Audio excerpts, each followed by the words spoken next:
or actually the person next to me could not help but noticing me with runny nose and just like struggling to breathe. This is before COVID-19. The respected brother asked me that actually I will see you tomorrow.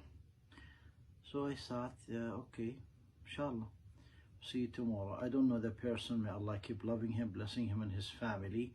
Next day he came with this, which is actually to stop runny nose or to make you breathe better. Now, subhanallah, 3 years later I found this, doing some homework at home or housework, you name it, and I found this.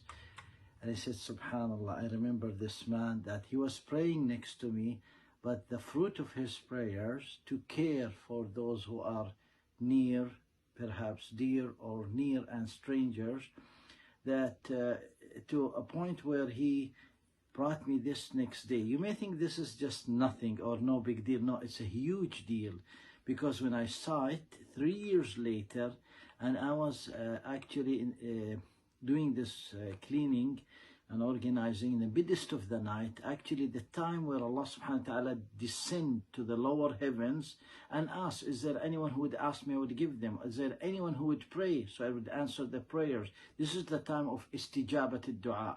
That means your prayer supplications would be answered. And subhanallah, I looked at this and I start making dua for him. I can't remember what's his name, how does he look like, but I remember his kindness, and I remember the fruit of his salah, the fruit of his iman to care.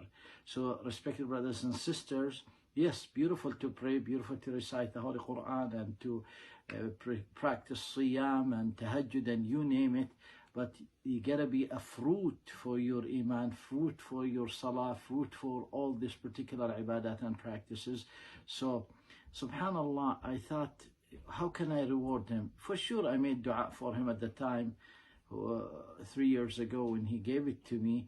But look at this ongoing blessings that Allah subhanahu wa ta'ala only can accumulate and calculate. That 3 years later, you see this and you make dua for him. Never underestimate any good deeds you do, because it's in the hand of Allah subhanahu wa ta'ala to keep going and growing. And when it also pop one day for the person that you did good for them, they will remember you with the best reward, and that is dua. Wallahi, dua is so powerful that this is the highest currency you could pay someone for their goodness and for their